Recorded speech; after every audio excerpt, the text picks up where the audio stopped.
नमस्कार दोस्तों, honest critic में आपका स्वागत है। उम्मीद करता हूं कि आप सभी अच्छे होंगे। दोस्तों, इस वीडियो में एक ऑडियो मैसेज आया धिल्लन का, जहां पे बहुत बड़ा खुलासा किया है किस तरह से उनके जो ऐश मुफर्रा की वाइफ है, जो डायरेक्टर थी इंडियन जो इंडिया में ऑन पैसिव है, उसको साजिश के तहत उनको निकाल दिया गया था। तो उसी को लेकर इस वीडियो में हम डिस्कस करने जा रहे हैं, एनालिसिस करेंगे और क्या सोचना और समझना चाहिए आप लोगों को, उस चीज़ को ही इस वीडियो में डिस्कस करेंगे। तो चलिए वीडियो को क्विकली शुरू करते हैं। तो उससे पहले इंटरलिंक लैब वालों को मैं बता दूं कि जो आप लोगों का जो डायरेक्ट टीम है वो नज़र नहीं आ रहा है। वो इसलिए नज़र नहीं आ रहा है क्योंकि वो जो फीचर है, मैंने बोला था ना एक्टिव और इनएक्टिव वाला, वो ऐड होने वाला है। तो उसका कुछ काम चल रहा है जिसकी वजह से बीच बीच में वो गायब हो जा रहा है। तो उसमें कोई टेंशन लेने की बात है नहीं। और जिनको ये प्रोजेक्ट के बारे में नहीं पता, प्लीज़ आपको बता दूं कि ये प्रोजेक्ट मैंने आप लोगों के लिए ही, आप लोगों के रिक्वेस्ट पे ही ये चीज़ मैं ढूंढ के आप लोगों को शेयर किया, क्योंकि आप लोग बोल रहे थे कि ऑन पैसिव का डूबा हुआ पैसा कहाँ से निकाल सकते हैं। तो मैं कोई गारंटी तो नहीं दे रहा, लेकिन जैसे पाई नेटवर्क हमने मिल के कमाया, लाखों में लोगों को इनकम हुई, उसी तरह मैं और एक पाई नेटवर्क के बाद ये दूसरा प्रोजेक्ट है जिसके साथ मैं हिस्सा बना हूँ, वो भी आप लोगों के रिक्वेस्ट पे ही इसको ढूंढा। क्यों? क्योंकि फ्री माइनिंग है बोल के मैं इस पर नहीं जुड़ा हूँ। तो फ्री के साथ ये काम क्या करता है उस चीज़ को थोड़ा सा फोकस किया था मैंने। ये लोग डिसेंट्रलाइज्ड ह्यूमन नेटवर्क बना रहे हैं, जो मैं अलग सा वीडियो में ऑलरेडी बता चुका हूँ। यहाँ पे पूरा डिटेल नहीं दूंगा, जस्ट क्योंकि ऑन पैसिव का वीडियो है।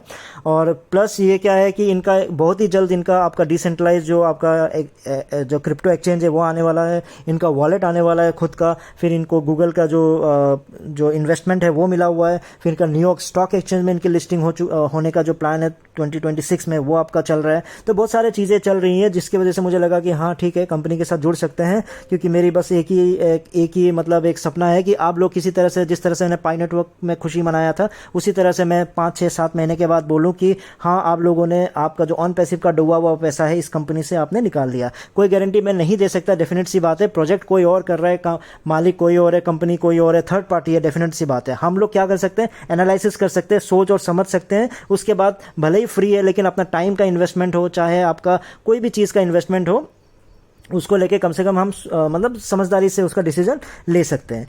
जिनको जुड़ना है प्लीज़ आप जो डिस्क्रिप्शन बॉक्स में लिंक दिया हुआ है, मैं उसके जरिए आप लोग जुड़ जाइएगा। उस लिंक को क्लिक करने के बाद उसका जो स्टेप्स है, मैंने नीचे ही उसका एक वीडियो भी दिया हुआ है। स्टेप वाइज मैंने वो पूरा आपको बताया कि किस तरह से आपको रजिस्ट्रेशन करना है। और प्लीज़ याद रखिएगा, जो रेफरल कोड है उसको मैनुअली ही डालिएगा, क्योंकि वो ऑटोमेटिकली लेता नहीं है। तो जैसे रेफरल कोड को डालोगे उसके बाद ही आपको 1000 टोकन्स मिलेगा, प्लस आपका खुद का रेफरल कोड भी जनरेट होगा और आपकी स्पीड भी माइनिंग की बढ़ेगी। ठीक है, तो जितना हो सके आप लोग जोड़िए, लोगों को भी जोड़िए। कॉन्टेस्ट भी चल रहा है, उसमें हिस्सा लीजिए। लाखों के प्राइजेस भी उसमें चल रहे हैं, तो उसमें आप जितने लोगों को रेफरल करके भी आगे बढ़ सकते हो। ठीक है दोस्तों, आप मुद्दे पे आ जाते हैं कि ऑन पैसिव का जो अभी चीज़ें चल रही हैं, जिसमें धिल्लन आए थे और धिल्लन ने ये बताया कि किस तरह से ऐश अपने वादों को पूरा करते जा रहा है, अपने कमिटमेंट को पूरा कर रहा है। क्यों? क्योंकि उसने वादा किया था कि अब वो पॉपअप के जरिए आप लोगों को मैसेज देते रहेंगे। तो इसलिए अब वो रोज कुछ ना कुछ, हर दूसरे तीसरे या एक हफ्ते के बाद ही सही, लेकिन पॉपअप में कुछ ना कुछ आप लोगों के लिए मैसेजेस आ रहे हैं, जिसका मतलब ये है कि ऐश एक्टिव हो चुका है। फिर उन्होंने एक खुलासा किया जहां पे ये बताया कि आप सोच के देखो कि ऐश ने इतनी बड़ी कंपनी को क्यों बंद कर दिया, इतना बड़ा ऑफिस लिया था, इतने सारे एम्प्लॉयज़ अभी तक 2024-25 तक, मतलब कम से कम 3000 लोग यहाँ जुड़ चुके थे, काम कर टाइम टू टाइम काम किए हैं 3000 लोगों ने। तो ऐश ने कार बांटे, आईफोन बांटे, लैपटॉप्स बांटे, इतना कुछ किया, मार्केटिंग में खर्चे किए। तो आपको क्या लगता है क्यों मतलब उन्होंने बंद किया होगा, क्यों ऐसा उनको करना पड़ गया? आप सोच के देखो, उसके पीछे का बहुत बड़ा कारण था। क्योंकि दुबई में, अभी 2024 की बात है, तो दुबई के कुछ लोगों ने मिलके, फिर इंडिया के कुछ एम्प्लॉयज़ को मिला के, उन्होंने आपस में मिलके क्या किया, ऐश मुफर्रा के वाइफ को मतलब डायरेक्टर पद से हटा दिया। और उसके बाद खुद वो लोग जुड़ गए और एक नया प्रोजेक्ट को बीच में लाने की कोशिश की थी, जिसकी वजह से बहुत कुछ डिरेल हो गया था। और उस चीज़ को संभालने के लिए ही इस चीज़ को बंद करना पड़ा। और लेकिन अब हर चीज़ ऐश के कंट्रोल में है, क्योंकि ऐश जो नया प्रोजेक्ट लेके आ रहा है अब अपने हाथों में ले लिया है। जो नया प्रोजेक्ट है वो ऐश अपने ही हाथों से करेगा, और सब कुछ जो लीडर है वो ऐश ही होगा। तो इसलिए आप लोगों को टेंशन लेने की ज़रूरत है नहीं। तो ये बड़ा खुलासा था, और भी बहुत सारे खुलासा जो धिल्लन है आप लोगों को करने वाला है। तो इसी खुलासे को एनालिसिस करना बहुत ही ज़रूरी है। धिल्लन, एक बात सुन, बहुत ही सिंपल सा मैं बात बता रहा हूँ कि ये जो आपको क्या लगता है, ये बात मैं भी समझता हूँ कि इतना बड़ा ऑफिस है, इतना कुछ मार्केटिंग करने के बाद कोई भी बंदा ऐसे बंद नहीं करेगा, ये बात मुझे पता है। लेकिन 2021-22 से मैं क्या समझाते आया, तेरे को समझ में, तेरे को याद है, मैंने यही बताया, तुम लोग जिस तरीके से कर रहे हो और जो कर रहे हो वो ढंग का काम है ही नहीं, उसको ढंग से तुम कर ही नहीं रहे थे। तुम सिर्फ फाउंडर्स को झूठ दिखाने के लिए, मतलब हाइप क्रिएट करने के लिए कहानियाँ सुनाते थे। इंटरनली तुम लोग कोई ढंग का काम कर ही नहीं रहे थे, प्रॉब्लम वहाँ पे था। अब 2024 में आके तुमने ये बोला कि ऐश के वाइफ को डायरेक्टर पद से हटा दिया, ये बहुत अच्छा किया। मुझे समझ नहीं आया कि 2024 में जब ऑन पैसिव का कुछ अस्तित्व ही खत्म हो गया था, 2024 में जाके क्यों निकाला ऐश के वाइफ को डायरेक्टर पद से। 2021-22 में हटा देना चाहिए था उनको। क्या रोल है उनका एज ए डायरेक्टर? क्या किसी को भी पता है, किसी को भी पता है कि ऐश के वाइफ का रोल क्या था इस कंपनी में? क्या उसकी ग्रोथ के लिए उसने क्या मतलब क्या किया उन्होंने? मैं कोई पर्सनल लेडी बोल के ऐसा नहीं बोल रहा, आप लोग प्लीज़ गुस्सा मत कीजिएगा, चीज़ों को समझो। ऐश की वाइफ एक लेडी है, मैं समझ रहा हूँ, लेकिन उससे ज़्यादा लेडीज़ हमारे इंडिया में जो ज्वेलरी बेच बेच के जो यहाँ मरे पड़े हैं ना, उनकी चिंता मुझे ज़्यादा है। इनकी वाइफ क्या कर रही थी? डायरेक्टर बस नाम लिखवा दिया, और डायरेक्टर नाम लिखवा के ये गरीबों के पैसे से ज्वेलरी खरीद रही थी, पति के साथ होटल्स में घूम रही थी, ये काम था। 2021-22 में क्यों नहीं निकाला? क्या रोल था यार? 2024 में निकालने का फ़ायदा क्या हुआ? वो कब तब निकाला होगा। अब तो मुझे बेचारा जो ये मोहम्मद कमाल और जितने एम्प्लॉयज़ हैं उनका दुख दर्द मेरे को लग रहा है कि उनका दुख ज़्यादा होगा। अरे भाई 2024 में क्यों निकाला तुम लोगों ने? क्या बच गया था उस समय? उन्होंने थक हार के निकाला होगा, जब उन्होंने सोचा होगा ये मालिक कमरे से निकलने को रेडी है नहीं। डायरेक्टर का नाम पता नहीं, उनके वाइफ को ना किसी ने देखा, ना किसी का नाम सुना, किसी को भी नहीं पता होगा, वो डायरेक्टर बनी पड़ी है। आप सोच के देखो, और हम यहाँ पे मेहनत कर रहे हैं, मोहम्मद कमाल वहाँ पे घूमे फिरता है, हर चीज़ वही कर रहा है, मार्केटिंग से लेके हर मार्केटिंग बेचारा वही इन्वॉल्व रहा होगा ना, हर चीज़ उसने ही किया होगा ना। ऐश तो अपने कमरे से निकला नहीं था, ना इंडिया आया ना तो कभी दुबई गया। तो कोई भी जब इंसान ना कोई भी कंपनी जुड़ता है ना, किसी भी कंपनी के साथ, मेरा एक्सपीरियंस कहता है वो लोग ना जब जुड़ते हैं ना, जब जुड़ते हैं तो एक गलत मन से नहीं जुड़ते हैं। वो कभी भी ये बोल के नहीं जुड़ेंगे, उस काम को ज्वाइन नहीं करेंगे कि मुझे ठगना है, मुझे इस कंपनी को लूट के जाना है, या मुझे काम चोरी करनी है। लेकिन धीरे धीरे जैसे माहौल बनता जाता है ना, जिस तरह का कंपनी का माहौल होता है, एनवायरनमेंट होता है, उसी तरह से वो चिड़चिड़ापन या फिर ढल जाता है, या अच्छा वाले अच्छे छोड़ के चले जाते हैं, जो थोड़ा बहुत फ्रस्ट्रेट हो जाते हैं वो कोशिश करते हैं चलो यहीं पे कुछ करके चले जाते हैं। तो वही चीज़ आपके साथ हुआ है, इस बंदे के साथ यही हुआ। यहाँ कोई तारीफ करने की बात नहीं है, यहाँ पे ये दिखाने की जरूरत नहीं है कि भाई वो दुखी है, ये ऐश के साथ ये हो गया, ऐश के साथ वो हो गया। ऐश तो बनता है ऐश के साथ ये हो गया, ये तो किसी के साथ भी होगा, आपके मेरे साथ, बिल गेट्स छोड़ो, माइक्रोसॉफ्ट, गूगल, जितने भी बड़े बड़े सीईओ है सबके साथ होता है, यही बोला होता जिस तरह से ऐश काम कर रहा था। तुम ऐश अगर मेरे सामने आ जाए ना, मैं सच बात बताओ, 4 थपेड़े वहीं दे दूंगा मैं। तुमने मजाक में लेके रखा था, गरीबों के पैसे को लूट के तुम कमरे में बैठ के कंपनी चलाने की काम कर रहे थे। मोहम्मद कमाल वहां बैठे बैठे फ्रस्ट्रेट हो गया होगा, क्या किया मुझे नहीं पता। बाद में भी अगर चोरी जब भी की हो गलत है, लेकिन वो फ्रस्ट्रेट हुआ होगा बंदा। तो फ्रस्ट्रेशन की बात है, आप सोच के देखो, दुबई की पूरी मार्केटिंग, पूरा जो दुबई बुर्ज खलीफा से लेके जितना एम्प्लॉयज संभालने से लेके, बेचारा वही अकेला वहां कर रहा होगा, टीम वहां बनाया होगा, वो इंडिया भी आ रहा है, इंडिया से वहां भी जा रहा है। फ्रस्ट्रेशन का हद मच गया होगा। क्यों? क्योंकि ये बंदा कान में हेडफोन लगा के बस एक कमरे में एक चेयर पे बैठ के यहाँ से बक बक बक बक बकचोदी करता रहेगा। वो 3 जोकरों को ले आएगा, क्रिस मार्टी जॉनसन को, रेड को बैठा के अपना बक बक बक बक करता रहेगा। ऐसे कंपनी चलती है। ऐश के वाइफ को 2021-22 में निकाल देना चाहिए था, कोई रोल ही नहीं है उनका। एक ही रोल है, जो आज तक मुझे ऐश के वाइफ का एक ही रोल पता चला, एक ही काम पता चला। क्या क्या? उन्होंने गरीबों के पैसे से ज्वेलरी खरीदा। इसको छोड़ के आप लोगों को ऐश के वाइफ के बारे में कुछ पता था? नहीं पता था ना।